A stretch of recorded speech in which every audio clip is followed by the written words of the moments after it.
Bismillahirrahmanirrahim.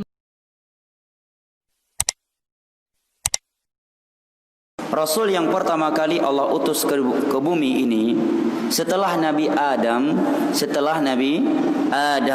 adalah Nuh alaihi salam. Setelah Nabi Adam adalah Nuh alaihi salam. Kata Syekh Muhammad bin Shalih Al-Utsaimin, wa awwalur rusuli Nuhun alaihi salam. Rasul yang pertama kali Allah utus ke permukaan bumi karena terjadinya kesyirikan. Catatan berikutnya, setelah Nabi Adam, jangan dipolitisir, berarti mengingkari Nabi Adam. Ini bahayanya memotong-motong kalimat. Ya. Rasul yang pertama kali diutus ke permukaan bumi setelah Nabi Adam karena terjadinya kesyirikan adalah Nuh alaihi salam, dan yang terakhir adalah Muhammad sallallahu alaihi wasallam. Kemudian Syekh mengingatkan, wa'lam abi annaka satajidu fi ba'dhi kutubi tarikh anna Idris alaihi salatu wasalam kana qabla Nuh alaihi salam wa anna hunaka ba'dhan akharin mithlu Syith. Kullu hadha kadhibun wa laysa bisahih. Kata Syekh, engkau dapatkan di beberapa kitab tarikh penyebutan bahwa Idris sebelum Nuh alaihi salam, dan bahwa di sana ada seorang nabi yang bernama Syith juga sebelum Nuh. Ini adalah kedustaan dan bertentangan dengan akidah sahihah Islamiyah. Jelas ya? Kenapa? Fa Idris ba'da Nuhin qat'an. Karena Idris alaihi salam itu datang setelah Nabi Nuh secara pasti. Apa dalilnya? Ya. Kata beliau, yang pertama adalah firman Allah dalam surat An-Nisa ayat 163. Allah berfirman, Inna awhayna ilaika kama awhayna ila Nuhin wan nabiyyina min ba'dih. Sesungguhnya kami telah mewahyukan kepadamu sebagaimana kami telah mewahyukan kepada Nuh dan para nabi setelahnya.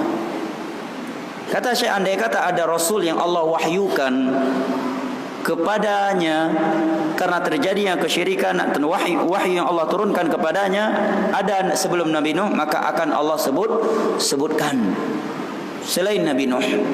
Tetapi yang Allah sebutkan adalah Nabi Nuh alaihi salam, menerangkan bahawa beliau adalah Rasul yang pertama kali Allah utus di permukaan bumi setelah Nabi Adam. Dalil yang kedua, kata beliau, firman Allah dalam surat Al-Hadid ayat 26. Allah berfirman, wa laqad arsalna Nuhan wa Ibrahim wa ja'alna fi dhurriyyatihim an-nubuwwata wal kitab. Dan sungguh kami telah mengutus Nuh dan Ibrahim, dan kami jadikan para nabi itu yang diberikan kepada mereka kitab-kitab dari keturunan mereka berdua. Karena Nabi Nuh alaihi salam adalah bapak manusia nomor dua. Bapak manusia yang pertama siapa? Nabi Adam. Kemudian setelah terjadi datang air bah yang menenggelamkan dan mematikan seluruh orang-orang yang tidak beriman kepada Nabi Nuh, maka yang selamat hanyalah kaum Nabi Nuh yang naik ke perahu, yang beriman kepada Nabi Nuh yang hanya beberapa mereka.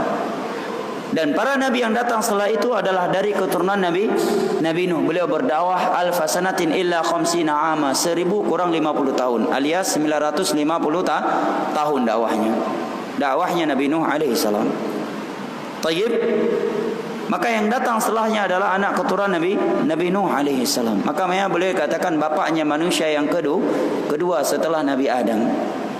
Ini dua dalil yang beliau sebutkan. Allah sebutkan bahawa para nabi itu dari kalangan Nabi Nuh, dari anak keturunan Nabi Nuh dan anak keturunannya Nabi Ibrahim alaihi salam. Andai kata ada nabi atau rasul sebelum Nabi Nuh selain Nabi Adam, niscaya akan Allah sebutkan. Dalil yang ketiga yang sebenarnya lebih jelas lagi adalah hadis Abu Hurairah dalam riwayat Imam Muslim yang menerangkan kepada kita kondisi manusia di padang mahsyar. Hadis yang panjang, bisa dibuka dalam Sahih Muslim, dan lebih mudah lagi bisa dibuka dalam kitab Riyadhus Shalihin. Ya.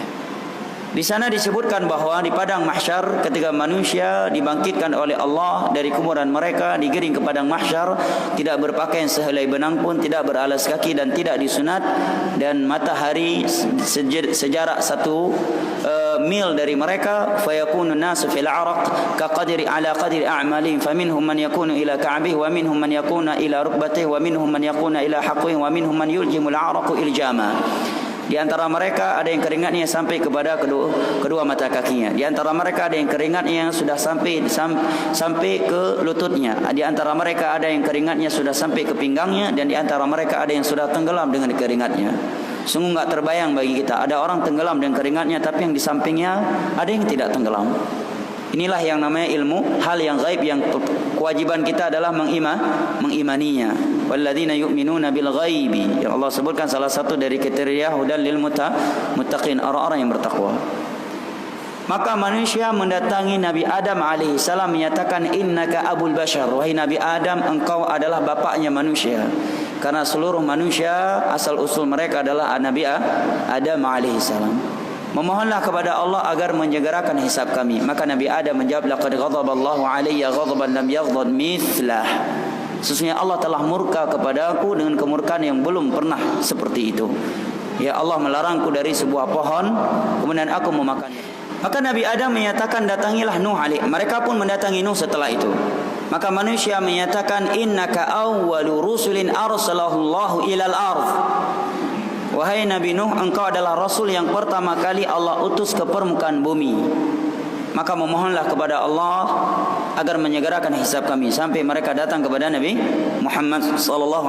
Syahid dari hadis tersebut bahawa manusia di masa itu di hari kiamat menyatakan kepada Nabi Nuh, engkau adalah Rasul yang pertama kali Allah utus ke permukaan bumi. Tentunya setelah Nabi Adam. Adapun Nabi Idris datangnya setelah Nabi Nuh alaihi salam, yang menyatakan Idris sebelum Nabi Nuh. Ini bertentangan dengan sekian penafsiran ayat yang telah kita sebutkan di atas, bertentangan dengan hadis Nabi SAW. Ya, dan Syekh Utsaimin menyatakan juga bertentangan dengan kesepakatan akidahnya ulama Islam Ahlus Sunnati wal Jamaah. Jelas ya? Nabi Idris datangnya setelah Nuh alaihi salam. Taib.